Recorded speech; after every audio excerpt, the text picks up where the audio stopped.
G'day hobbyists and welcome back to the Hobby Podcast where we explore all things related to hobbies, passions from trading cards to pop culture and everything in between. I am your host Dean Alsop and as always I am joined by my co-host, the Colonel, Leigh Kearns.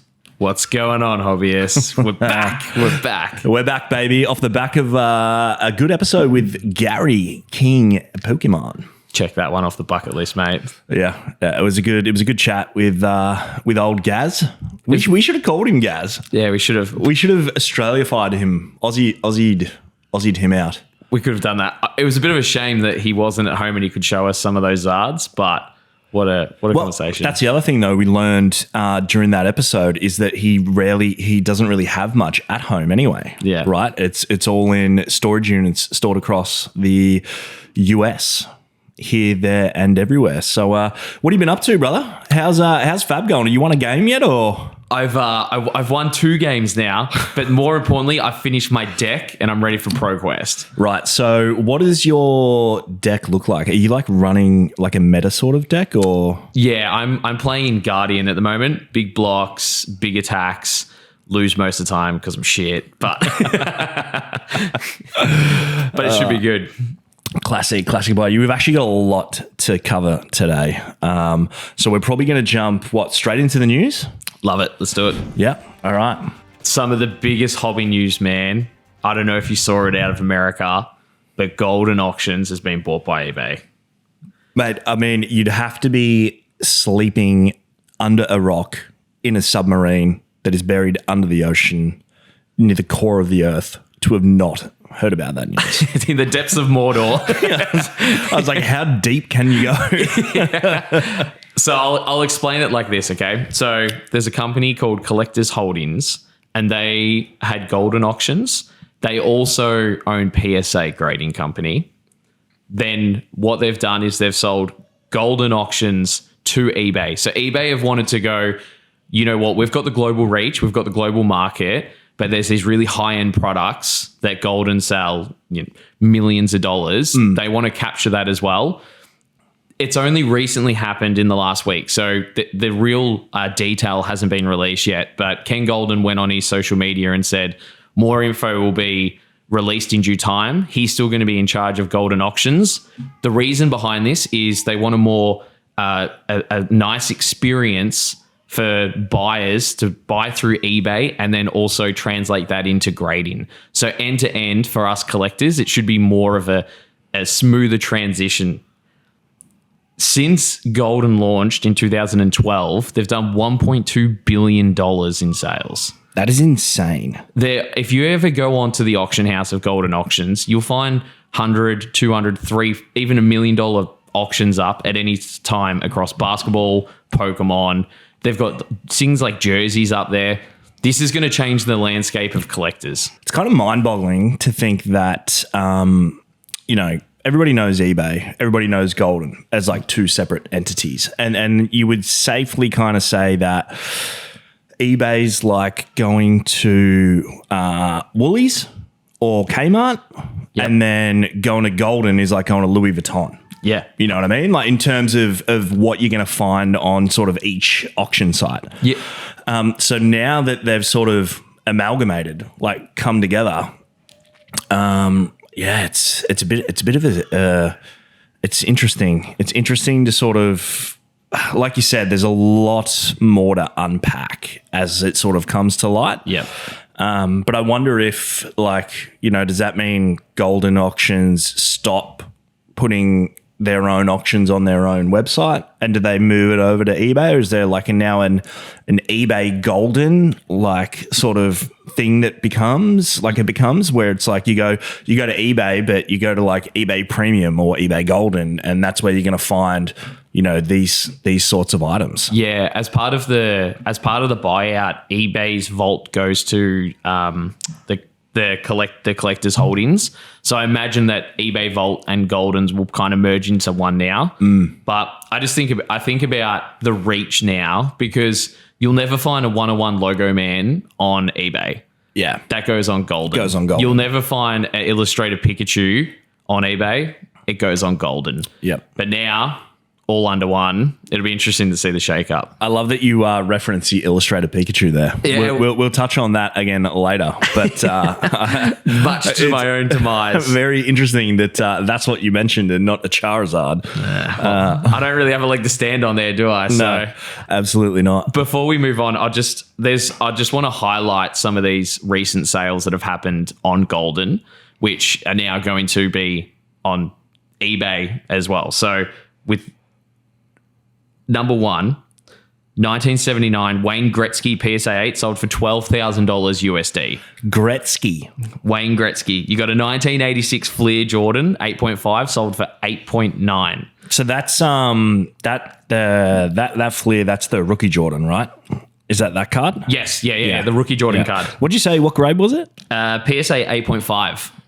Man, do PSA even do 0.5s anymore? This must have been graded back when they did 0.5s. Yeah. I don't know if I think they still do it. I don't know. I asked somebody about that not that long ago. And didn't get the clarification that I was seeking. Yeah. But yeah, interesting. And a good old PSA 8.5. Maybe we should start collecting those. It's not bad. The 0.5s. Don't go out and buy all the 8.5s, guys. Let me do it. Dean wants those. 1998 Pokemon Illustrated Pikachu, near mint 8, 317,000. 2000 Pokemon Japanese Trainer promo Lucky Stadium Tropical Mega Battle. This one is a card I've never seen before. That is a mouthful on its own. Say it again. I stuffed it up 3 times. Pokemon Japanese Trainer promo Lucky Stadium Tropical Mega Battle. How big's the label? Oh, Jesus. It's just it comes with its own book. It's like a fold out. Every word is just 2 letters. Just acronym. What did that sell for? Acronym 50,000. This is all USD as well, by the way. Yeah, These are all USD prices. Yeah. And then you've got Pokemon Promo 64 Mario Stadium Snap Articuno, which sold for 58,000. Pokemon Snap cards, man. They are, if they weren't so expensive, they're actually like a little set of cards that I would love to collect. There was, I remember when I was on the website, there was Bulbasaur, Pikachu, Charm. I think someone had a full set and is selling it all at once, because if you go on Goldin, they're all on there at the moment. Right. And then just a shout out to Kobe Bryant. His 2000 championship ring just sold for $927,200. The actual GOAT. The actual GOAT. The actual GOAT. Wow, that's going down in a poll in the chat. Actual GOAT. Who is the actual basketball GOAT? The real GOAT. Okay. We'll play on that one a little bit later on. Oh, we can make that a rumble in the future. We've already got today's rumble sorted, but I will bat hard for Kobe. For Kobe to be the GOAT. Yeah. Okay. I'll follow that in. I'm playing D Rose. No, I'm joking. I was about to jump across the studio and slap you, silly boy. He beat the Heat 4-0 in one season, lost in the finals. That was my moment for him. God. Anyway. All right. So that's huge news anyway. That's massive news. Some really cool sales there. I think we'll touch on that, I reckon, every time we do the non-guest eps. I think it's really cool to sort of see what's out there selling. Yeah. And Goldin as well, like you said, it's not just like trading cards, like, jerseys, Kobe's ring. He's got a few of those, by the way, not just a ring. But yeah. All right, cool. All right. Well, let's move on to the next one, because I really want to cover some One Piece again. Not here to flog a dead horse. It's just a super, super popular TCG. There's a lot happening in that space consistently. We're right on the cusp of the next set release, being EBO1. It's not a core set. It's like I guess they're calling it sort of like a memorial set. So it's a smaller set than usual. It's got a couple of cards in there that I'm excited for to add to my deck. I've got a few decks, but I've just changed it up, so I'm ready to roll. But I think this weekend, actually, right now in Sydney, they're having their in-person regionals, which is exciting. It's always my favorite thing about the tournaments is what comes out of it afterwards in terms of meta. So they'll Bandai are really, really good at listing pretty much every deck that is basically played in a tournament.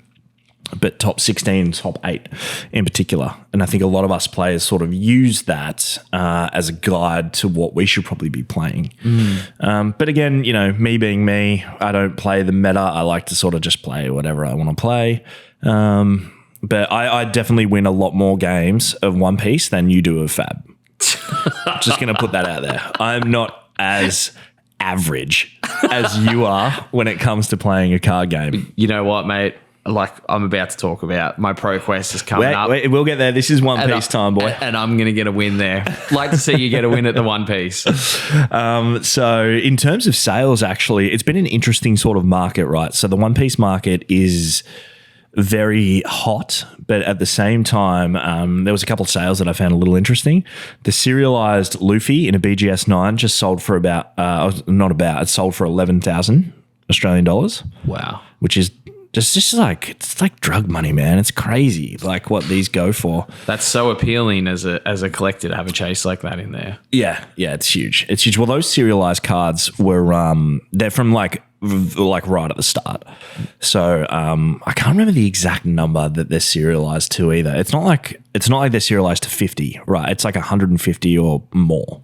So you know, they're out there. But still demanding a big price. And a sealed case of OP01, which is the original set, sold for $8,500.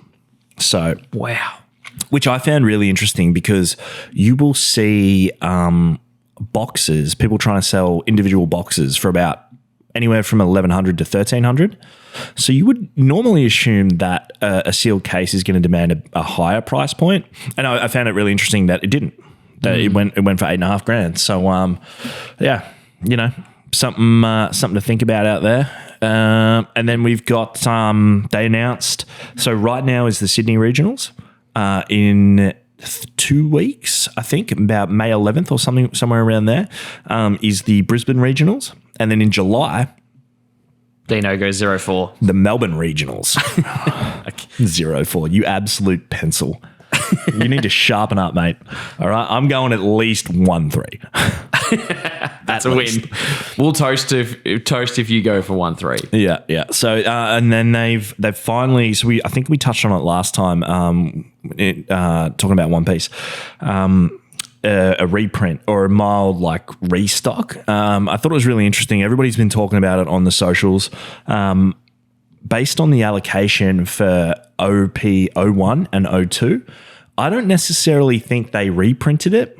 It almost feels like they had a couple of pallets sitting in the warehouse and they've just shipped those out, because a lot of stores that I've spoken to are getting a couple of boxes or one case max, whereas the 05 and 06 is definitely a reprint because the allocation numbers are massive. Yep. Massive. So is this something Bandai have done before with other sets? For One Piece? Just in general for TCG. Have they had reprints that have also had low print runs? Do you know? I don't know. No, I do not know. But like that's sort of like what I'm trying to get at is 05 and 06 feel like an actual reprint, whereas 01, 02 does not. And it could be like that's the other thing too, right? If you're a multi-billion-dollar company, you're not going to reprint a set and spend time, money, effort, and do a very small reprint. The financial gain there is it just doesn't work. It doesn't math out. That's why I don't think it was a reprint, and I think it was just new old stock that they've released. Whereas 05, 06, the allocations are massive. You can still go online now and pre-order 05 and 06 for the August reprint. So yeah, I thought that was really, really interesting. Yeah. Well, talking about reprints, here's a win for the collectors here. Japanese Pokemon 151 reprinted. At the current time of filming this episode, box prices are $110 each. What? $110 each. When did it drop? When did it? So over the course of the last probably 2 weeks or 2 or 3 weeks, we all knew the reprint was coming. Yep. and I watched box prices go from like, say, circa 220 down to 180. Yep. From 180 to sort of the cheapest I saw them was like 150. And I'm assuming that they actually put the pre-orders up in the last 24 or 48 hours, and that's what's dropped the box price to 120. Yeah, it's a bit of a race to the bottom. And Man, if you're wild. a business, it sucks. But as a collector, it's happy days because for Japanese 151, if you remember, they've got the one Master Ball per box. And that's the reverse foil Master Ball that's not in English. So it's a really desired set. And, you know, middle circuit 2023, when we were selling these boxes, they were $300. Yeah, I remember. $300 a box. And we didn't want to sell them. Remember, we had a case and we were like, oh, we needed some content to like stream. Yeah. We're like, do we sell them? And I was like, man, I really don't want to sell them. But it's one of those ones where it's like, well, you know, like you never know what's coming, right? You Yeah, never know of what's going to happen. It's where do you pull the trigger and start buying some? That's where my mind is at the moment. Yep. It's mentioned it before. 151 for me is the ultimate set from Scarlet and Violet, and the fact that boxes are so cheap now, it's a really good buy. I mean, look, you could safely say that they won't reprint it again. This will be it. Yeah. So like, buy now. 100%. Buy now, get in now, and then just sit and relax. Even if you bought at the peak, don't sell your box because you haven't lost money until you sell it. Yeah, of course. Right? So just sit on it, and if you can, add to your position, buy a few more. Don't feel bad because you paid $250 or $300 when you bought it. We all know, like, well, God, man, what did we sold a couple of Ultra Prism boxes the other day from Sword and Shield. What are they, like $1,200 a box now? Yeah, Sun and Moon, yeah, 1,200. Sun and Moon, yeah. See, like, you know, and that, in my opinion, that set stinks. Like, there's nothing in there that's like great. Like, what does a Steam Siege booster box sell for? Even that's like, I couldn't tell you, but I don't think you'd get one for under $500. yeah, I can't imagine you would either. So if you're Because that's Sun and Moon too. yeah. This is, of course, not financial advice. None of this is financial advice, guys. We are hobbyists, not financial planners. Yeah. Staying on Pokemon, May 24th. It feels like we only spoke about it 2 weeks ago, but there's another Pokemon set coming out, Twilight Masquerade. So that is coming out round the corner. Pre-release is the 11th of May. And I've kind of gone through and had a bit of a look at the set. I realized I was really hard on Scarlet and Violet to date. Yep.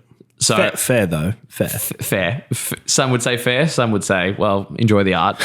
So that's what I've done. I've gone and I've looked at 5 cards that I thought are really nice cards. Probably the 5 cards that I'm going to collect. So at 5, I've got the Perrin SAR. It's the trainer card. Yep. She's kind of standing there. Not very beautiful looking card. Number 4 is the Sinister EX. And I saw this card and I instantly thought of you because it's like you rolling around at 2 o'clock in the morning home from a big night out. It's this green blob with just like this messy looking house. Ugh. Oh, wait, hang on. My house is immaculate. Not messy whatsoever. Pan camera to the living room. Number 3 is the Diplin. Now this is a stupid Pokemon, but it's actually a really cool card. It's a Pokemon that it's a big apple tree and it's just got really nice colors, looks awesome. Number 2 is the Chansey card. So these are all, for the most part, these are all illustration rares. I'm not even talking about the big hits in the set. These are just cards I like. What are the big hits? Because every Pokemon set usually has a, what do you call it? Like a, you know, usually it's like one of the Pokemon from the original 150. Yeah. And they basically sort of hinge a set off that. Like, this is what you want to chase. So the hits in this set are things like Bongo Drongo and Doin Doi and all these types of things. Rewind for a second. There is a Pokemon called Bongo Drongo. Nah, I just made it up. Far out, man. I was like, that's it. I quit. Mate, I am done. I'm telling you, these new Pokemon, I couldn't tell you what they're called. Yeah, right. I couldn't tell you what they are. So there's not like a Gengar or a Dragonite or something in there like that everybody knows? Nah, this is just... Not a Snom? We love Snom. Snom's good. Snom's good. We pulled the Snom on stream this week. We like Snommers. But yeah, no, there was nothing. There's no Pokemon you'd know. And when I'm looking through these cards, I go, yeah, cool, whatever. Yeah. Great. There is a really beautiful illustration rare though. It's an Eevee card and it's like in a living room and there's probably 8 Eevees in it. Yep. And they're all kind of just playing and having fun. That's a really nice card. So I'll be collecting that as well. So basically what I asked you was, is there a 150 Pokemon in there? You said no. And then you've just circled back to say there is an Eevee in there. You asked if there was a big chase. Well, that's what I mean. Like this Eevee. This Eevee card isn't a chase, though. It's an illustration rare that you'll probably find 4 or 5 of them in a case. It's not a hit card. Okay. Yeah, I get what it's not a chase. It'll hit the market. It could circuit $30. You know, You're not out of pocket a lot. But yeah, lots happening in Pokemon. It'd be interesting to see where the Japanese 151 goes to from here. Yeah, well, looking forward to reporting back as it sort of transpires. At this time of recording, would you say $120 a box? Wild. Yeah. That's insane. But we move on. We move on to Disney. Lorcana is always in the news. There's heaps going on over there. Really, really excited for the next set to drop. But regardless of, aside from that, I should say, there was a tournament over the last week, an online tournament run for Disney Lorcana. I believe they had 400 people playing. This is online. Great turnout. This is online. Over 400 people playing. There was a live stream from a lovely lady called Thea. So she's got a YouTube or Twitch. I think it's Twitch, a Twitch channel. And there was over 5,000 people just watching that live. Wow. So, like in terms of, is there a market for Disney Lorcana, or is it going to take over other markets? The answer is yes, 100%. And I'm really excited for it to finally get to Australia and people to be able to have access to it, not via, the secondary market or the US market. But yeah, there's, that's sort of really all there is to touch on. I just wanted to mention, that tournament because it gives you an insight into into the game itself, and what we can sort of expect moving forward when we finally have Lorcana on the Aussie shores. Looking forward to it. It'd be good to see some footage from that event as well if there's, some influencers and content creators that have done some work overseas as well. Yeah, for sure. It would be great to be part of that. For sure. It's ProQuest season, baby. Flesh and blood. It started. I will be playing in my first official tournament. My deck is complete. Will I get a win? Probably not. Location. Definitely not. Location is prime though, and there's going to be a good little bit of an after party after it. But the ProQuest season, Dino, we're up to season 5. It's run from the 13th of April through to the 5th of May. And this is where all the players all around the world, they play in these ProQuest tournaments to get points to then go to Amsterdam. Amsterdam is where Worlds is this year. So in Melbourne. Interesting destination choice. Have you been to Amsterdam? I have been to Amsterdam. Yeah. So you know what it's all about. It's I had great calves after Amsterdam. Riding the bikes everywhere. My calves have never looked better. They don't look good. So question for you then regarding ProQuest. You said what you're going to be competing in. Is you only awarded points and that's it? Is there no actual prizing for these events, or do they also have prizing and you get points to be able to go to Amsterdam? Yeah.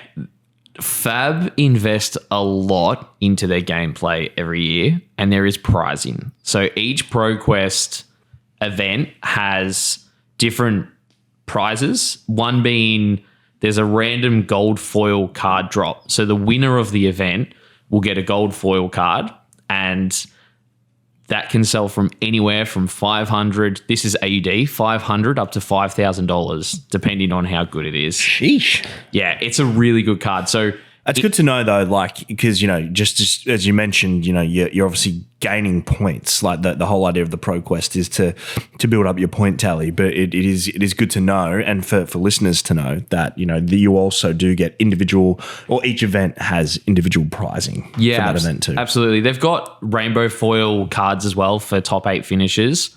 So they reward top 8. There's play mats. They've also got judges packs as well. Yep. So what you find is sometimes players, I'm talking specifically in Melbourne here, sometimes players will take on the responsibility of being a judge. Yep. And not play, but they'll get a judge pack, which has an assortment of cards in there as well. But it's really exciting. I don't know how many events are held here in Melbourne. I just know that the event that I'm going to will be the 3rd one. Yep. So there's almost every weekend there's another event on. And it's over the period, over the course of a month, right? Over the course of a month, yeah. When Amsterdam is, I don't know the date of that yet. It doesn't matter. You won't be there, so. Dagger. What a dagger. But yeah, the ProQuest season opened up over in America, in LA, and there was a game over there which was a heart of the cards moment. We might actually grab the clip and share it on our socials over on Instagram, because there was one card in a deck of about 25 cards left. He pulls the card, he wins. He doesn't pull it, he loses. He pulled the life card, gained 3 healths or 2 healths, survived the turn. It was just, the commentators were going nuts. The socials were going ballistic. I love it. It was so cool. So I'm hoping to have one of those moments in a few weeks' time. Love that about TCGs, man. Anything can happen. Yeah. Anything can happen.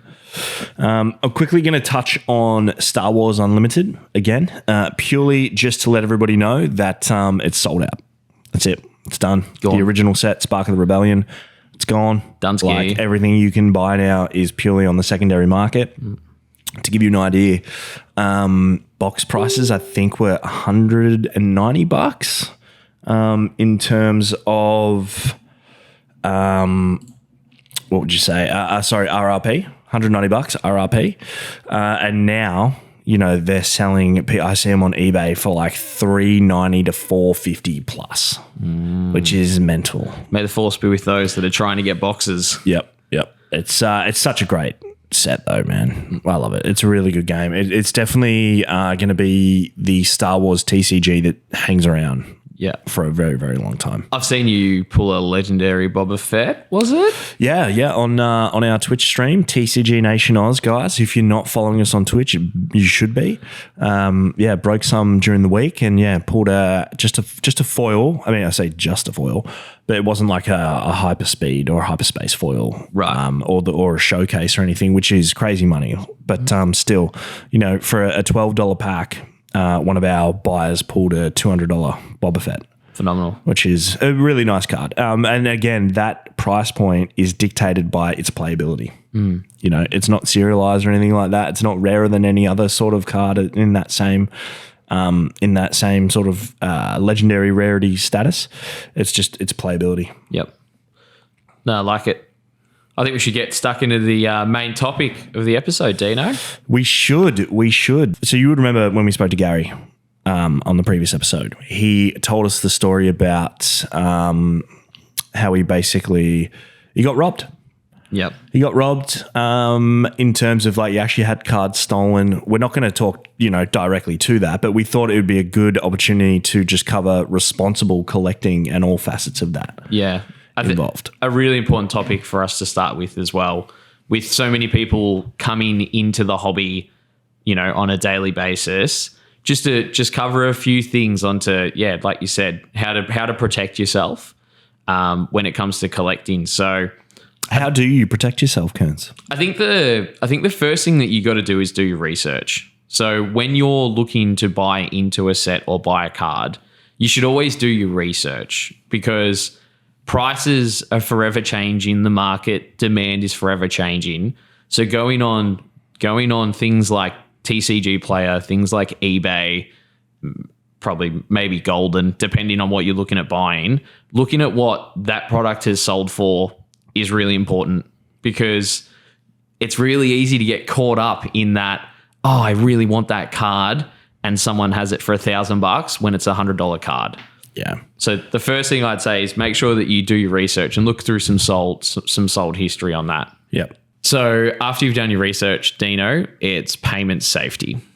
So PayPal, GNS.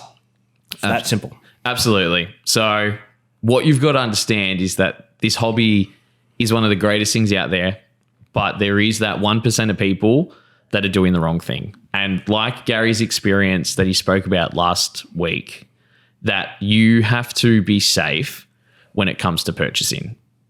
Firstly, if there's a feeling and the feeling doesn't feel right, or the price is too cheap, probably follow your hunch. You're probably onto something here. Yeah. But then you've also got to understand the circumstances of the purchase.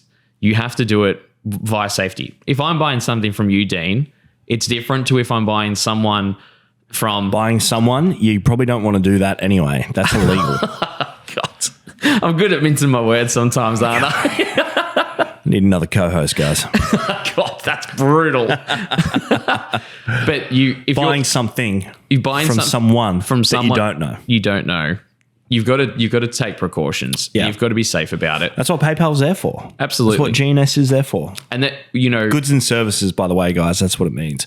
Just offers buyer protection. If you're paying 3.5% extra for something, but you know you're covered, my advice, this is advice I'm happy to give and stand by. My advice is you take that. Because if you don't do it an avenue of paying for something, you're not protected. At some stage, you will get found out. We have all at some stage had a purchase where it's felt good, it's felt fine, and we haven't paid in an appropriate way, and we've been taken advantage of. We saw that with boxes we've purchased, which have just gone missing. I've bought cards before, which have rocked up and been fake. And they may have sent photos of real cards, but when they've gotten to me, they're just fake replicas. They're not even the real thing. So after you do your market research, you know you want to buy something, make sure you pay safely. Yep, totally. 110%. Another thing that you can do is you can do background checks on sellers. So here in the Australian community, there's lots of Facebook pages, lots of community chats. There's no harm in asking for references so you can get a bit of an understanding of a seller and also the buyer. Yep. That's really common. Yeah, there's reference pages, there's reference posts. Do not feel like you're doing the wrong thing by asking someone for a reference. If they're a good seller or a buyer, they'll have at least one or two references. If they get really antsy about the question, then I just wouldn't deal with them. Like, they're not the only person with that card, right? You can get it from somewhere else. Yeah, chances are you can find that card 100 times over. Yeah. A little piece of advice as well, and this is something that I've found has really worked from my collecting, is sleep on it and come back tomorrow. Yeah. Now, this can be a bit of a double-edged sword because you might look at a piece, tomorrow it's gone and you can't buy it. Now, eventually it will come up. But the reasoning behind that is sometimes our impulses say, I need that card. I need that card. I want that card. I've got to buy it now. I'll pay the price. Bang. Yep. You wake up in the morning and you go, actually, I don't really like that card as much and I'd rather get this card. Yeah. Or I couldn't afford this card this week because I'd already bought something else, or I've got to pay X to something. Yep. I shouldn't have bought that card. How many times, Dino, have you gone to sell product and then people have had to say, actually, I can't get this anymore? I think if you sleep on it and come back to it tomorrow, you just have a bit more of clarity of mind and you know for sure, yes, I want that card. Yes, and to sort of elaborate on that as well, from a seller perspective, if you're going to sleep on it, don't tell the person that you're going to buy, that you want to buy the card from, oh, hold it for me, I'm going to sleep on it. Like, just sleep on it before you commit to the purchase altogether. Because there is somebody else on the end of that transaction that's selling it for a reason. So you don't want to string them along at the same time. So I like your advice in terms of sleeping on it, but at the same time, don't drag out a sale because there is another human being on the other end of that transaction. Yeah, absolutely. It goes both ways. Goes both ways. The other thing is, I'm not sure if this is more as I collect more or the older I get, just keeping your personal information safe. Yeah. Now, this is... In today's day and age, it's pretty important as well. Yeah, absolutely. It's just, to one of the first points, you don't know the person on the other side. So I think you should always proceed with caution. You know, a great example of, you know, I offer pickup on product, but my pickup is at a shopping center 5 minutes from my house. Yep. No one knows where I live besides my friends. I know where you live.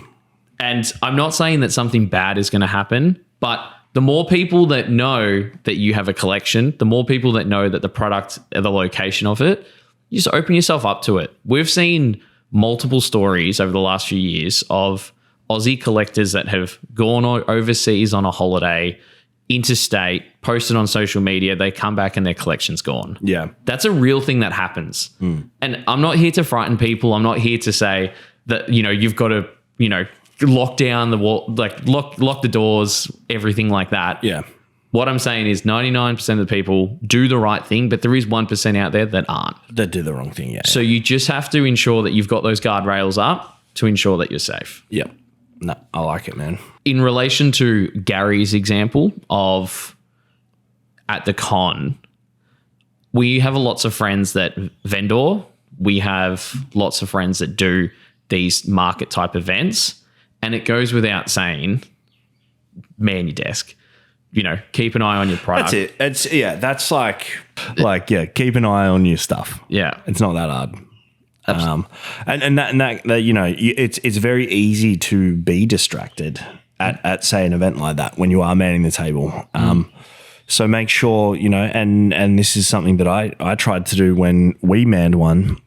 Is you kind of always want to have two people there, because if you are engaged with the customer, you want to have somebody else there that's then watching anybody else that's sort of looking over your table. And again, like you said, 99% of people aren't going to be trying to pinch something, but there is always definitely, you know, somebody with a hidden agenda or an ulterior motive, somebody looking to do the wrong thing to, you know, benefit themselves. Yeah, of course.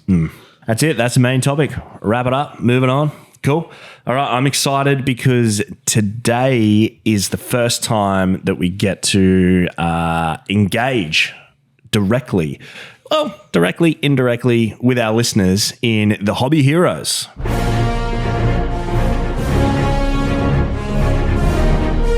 So huge thank you to a bunch of people that did actually call in and have left us some discussion points or some topics.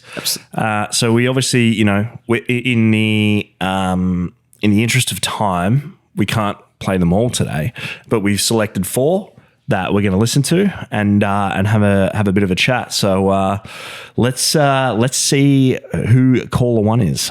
Hello, Dean and Leigh from the Hobby Podcast.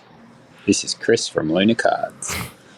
I wanted to know what you think of the pop vinyl market these days. I know one LK Lee Kearns loves a pop vinyl. This is true. And I just wondered how much money he has lost collecting pops. Burn. Love you, but seriously, tell me about pops. All right, cool. Thanks, Tanners. That's an interesting one, something we haven't discussed on here yet. So I don't collect pop vinyls, so feel free to enlighten us on how much money you've lost. That's so brutal. The pop market at the moment is really struggling. Now, high-end stuff, still doing fine. You still have really big sales of your really sought-after pop vinyls, but your run-of-the-mill product that's in most stores, it's really struggling at the moment. If you go on Facebook Marketplace, you go on all these search functions, you will find clearance pops. Now, how much money have I lost? I haven't lost anything. Because you got to sell right to lose money. A, and B, I collect because I love. Yeah. So I haven't collected pops for the last 15 years to make money. Out of probably 450 pops, I've still got probably 380. And the only reason I've sold those other ones is they just don't quite fit the collection anymore, or I've sold them to buy something else. Yeah. So technically, I haven't lost anything. Is the value of those pops less than probably 2 or 3 years ago? Absolutely. But I mean, I still walk into my nerd cave and I have my Shadow Illidan BlizzCon pop there. It's not $1,200, $1,300 anymore. God, is that what some pops sell for? Some pops, I know someone that sold a $75,000 pop last week. One of 12. Some of these high-end Disney, the Mickeys, the Steamboat Willies, these pops are absolutely insane. Blows my mind, man. Had no idea that there was that much value. So 99 run-of-the-mill pop vinyls, yeah, it's really struggling at the moment. The market's not there. But your high-end collectors, they're always going to be there. Yep. They're always there. No, cool. Well, thanks, Chris, for bringing up a topic that we haven't yet discussed. I love that. Good insight. Let's go to the next caller. Hello, darlings. William here. My question is around the bloody popular One Piece trading card game. Do you think with the manga and the anime set to cease in the next couple of years, do you think they can keep the trading card game going? Can they keep it popular? Can they still keep people intrigued, interested, playing the game, even though the show will be over? Bloody keen to hear your thoughts. Let me know, darlings. Bye. Really interesting question. And the first thing I think of is Dragon Ball Z. Right. Same thing. A really strong anime IP that I'm talking about the original Dragon Ball Z here. I know that there's other animes that they continue to still sort of make, and One Piece might do the same thing. But that is still a really strong IP based on what they had made. So with I don't think in terms of the anime ceasing, I don't think it can have an effect on the trading card game because, you know, the trading card game, yes, uses the characters, but the R&D for a game and the way it plays, you can always adapt or grow on. I'm probably a bit the other way, to be honest. You think it'll die without the anime? I don't know if die, but I think about Pokemon and the importance of the TV show with bringing in new kids into Pokemon without having that show there with the hype of new episodes and new story. There's the opportunity to lose new people into that IP. Yeah, but if you're still like, you know, playing reruns or whatever. Yeah, but like think about Pokemon. I'm going to use the comparison here with Pokemon, where the new Pokemon for us mean nothing. Actually, this kind of helps the reverse because I still collect Pokemon even though I don't watch the show. That's what I'm saying. And the new IP. Yeah. There you go. I've just done a 360 flip. Yeah. I think One Piece he starts on the other side and then talks himself into it. Well, that's the thing though, right? Like this is something I'm hearing for the first time. So as I'm talking through it, darlings, it's, you know, Swino. Yeah. What a great question though. Yeah. So, I to just sort of put a pin in that question, I don't think the anime ceasing or coming to an end will have a bearing on the continued success of the card game. I think that purely lies in the hands of Bandai and how they continue to develop it and manage it moving forward. Yeah. The love of One Piece and the One Piece community is there and will always be there. Yeah. Like you said, it's literally the same as Pokemon. You know, we still collect and play and all that sort of stuff. And I haven't watched any modern Pokemon. Yeah. Not since 2004. Yeah. Or 5. Yep. Great question, Swano. Yeah. No, thank you, mate. Let's go to the next.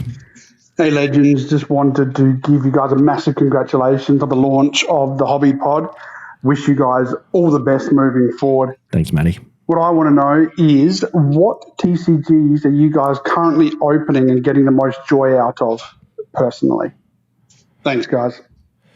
Well, yeah. I mean, for me right now, personally, it's one of those things, right, where I honestly don't open a lot personally because we stream almost 3 to 4 nights a week now. I kind of scratch that itch opening cards for other people. But the only thing that I have opened recently on a personal level is One Piece. What about you? For me, it's Flesh and Blood. I am absolutely loving Open Flesh and Blood. Yeah. The luxury of doing it on the live stream, the enjoyment of doing it behind closed doors, with a wine or with a friend.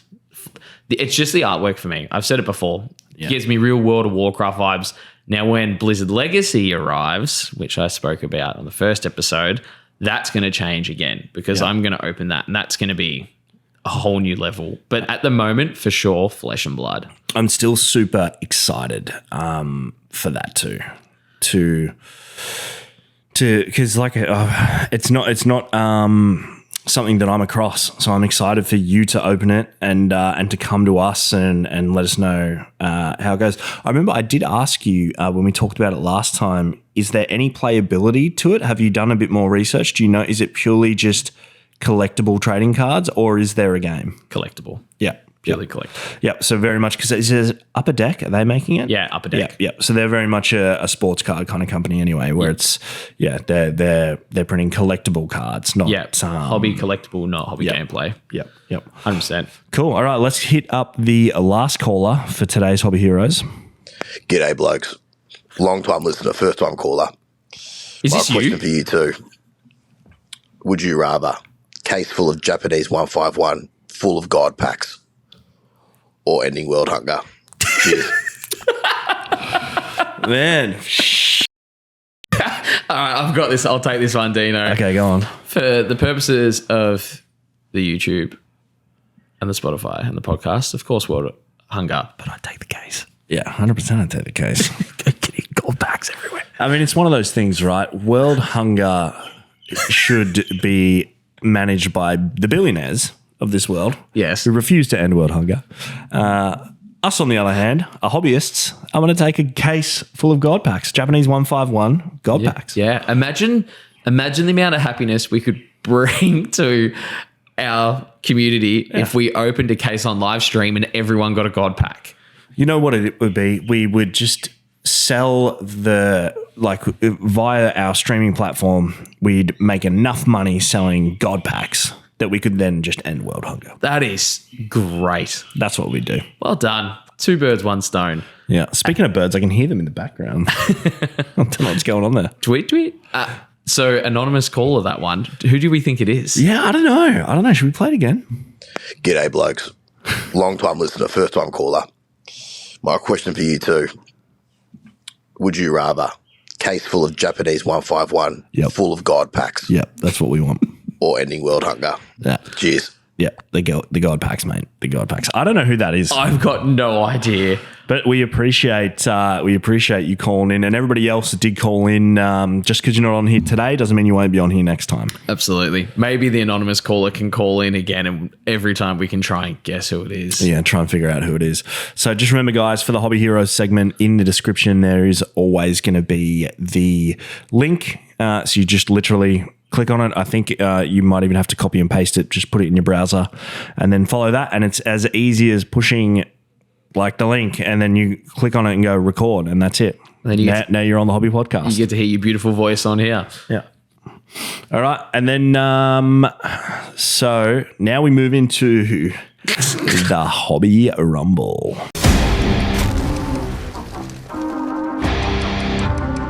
I can't believe I lost the first one. How can you not? I mean, you were always going to lose that, mate.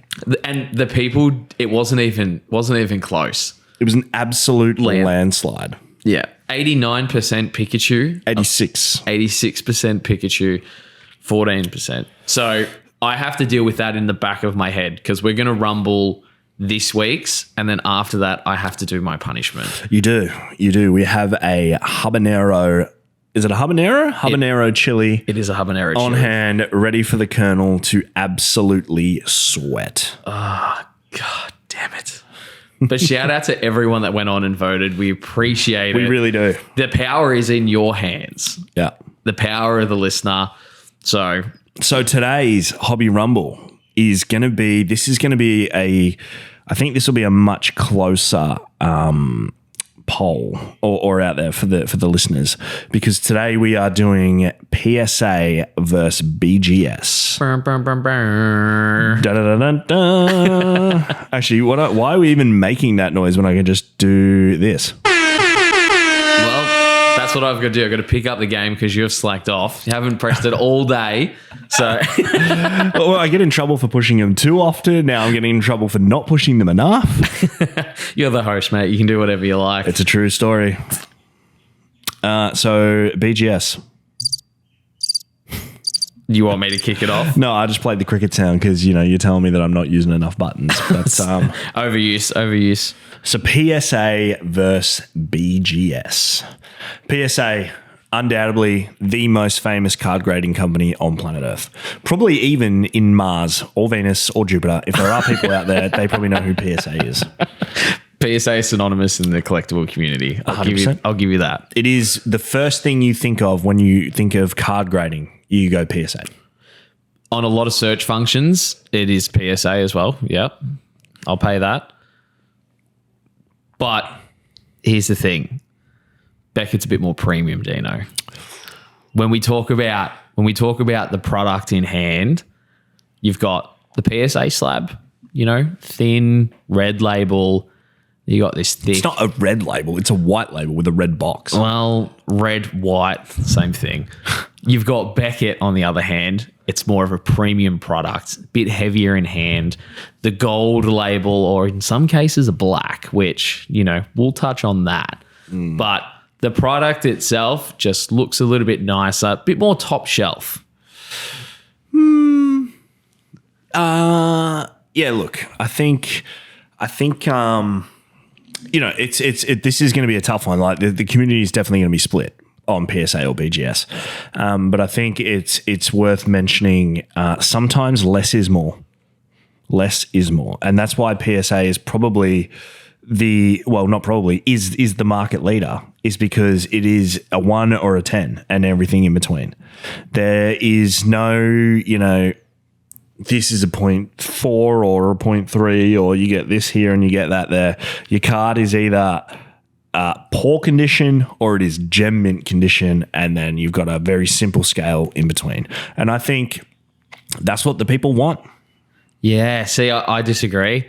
I like Beckett. I like that Beckett's got the subgrades. Out of the big three now, it's the only company that has subgrades.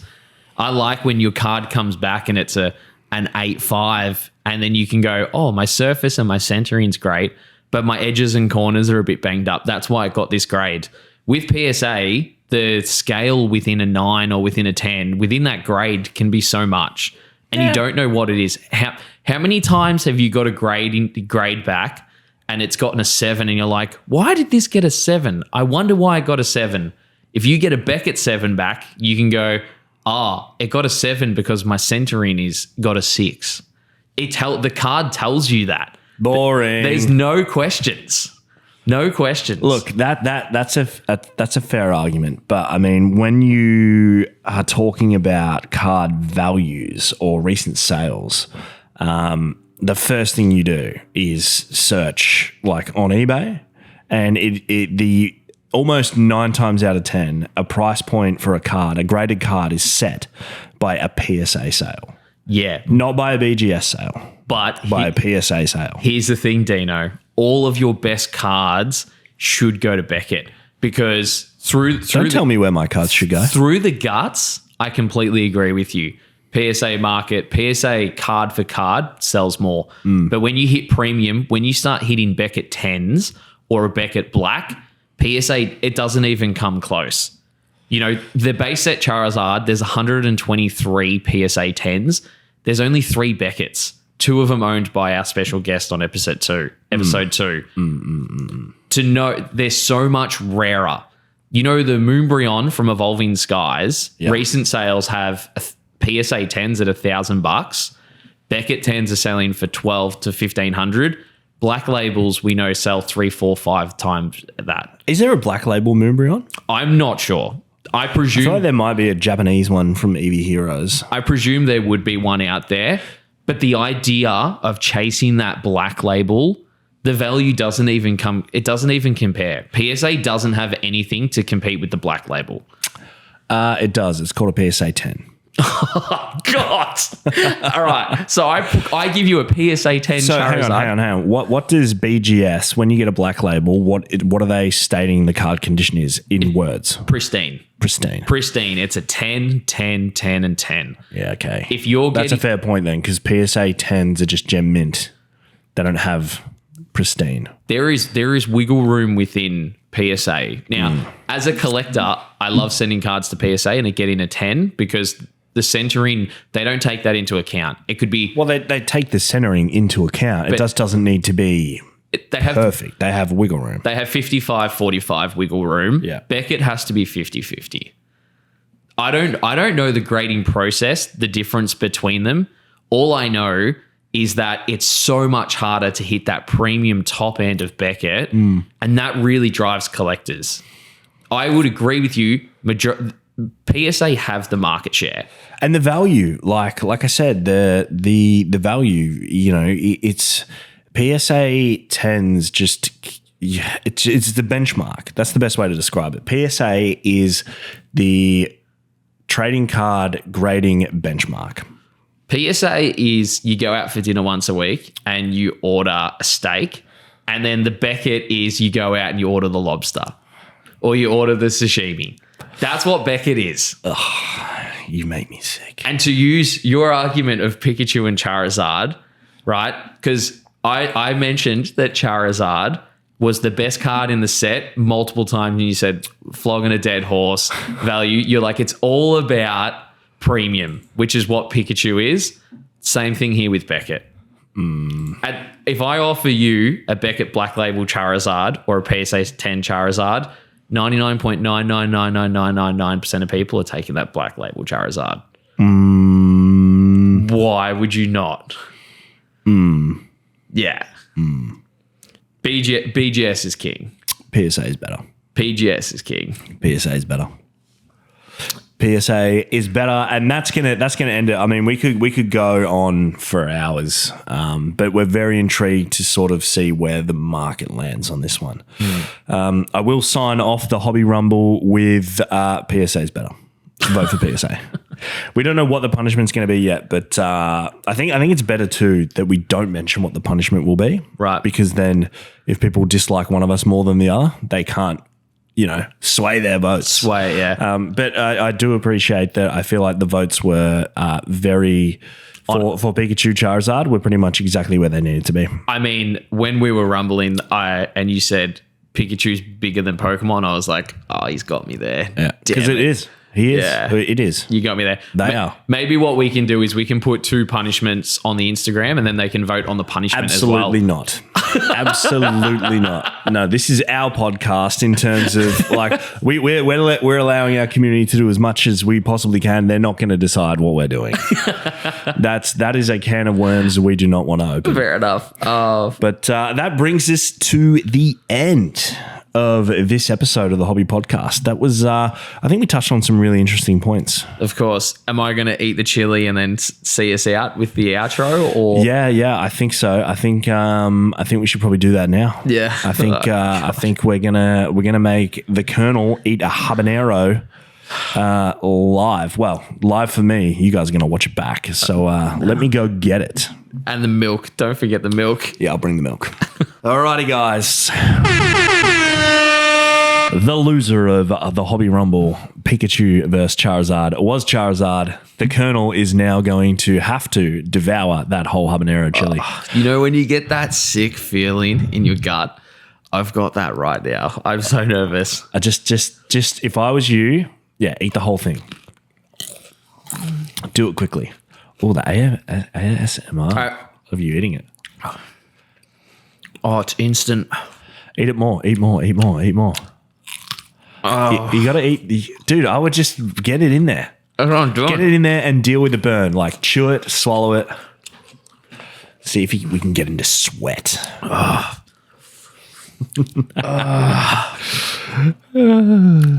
My stomach's empty too. Did you see how much rain Dubai had? Oh man, that's a bad storm. Yeah, do you see like airplanes like landing like in the river and stuff? Don't touch your eyes. Yeah, I was gonna say don't do that. touch your eyes. Yeah, that's your chili hand. Oh no. Is it getting worse? Oh, my tongue.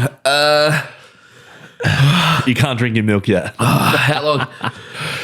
You've still got like, I don't know, probably 4 minutes. 4 minutes. Oh God. Is it really that bad? It's really hot. Do you like spicy food? I like spicy food, but habaneros. Yeah. Really hot. Habanero's a nice chili. You reckon it's nice? Yeah. Man, I feel so vulnerable right now. It doesn't look like it's affecting you that much. I'm about to start hiccuping. No, really?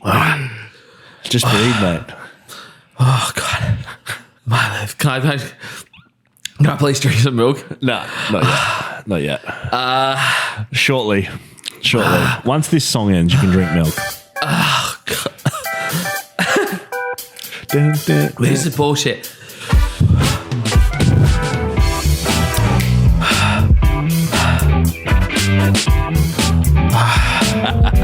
This is great.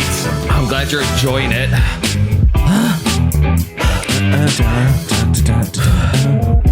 Next time, just win the Rumble.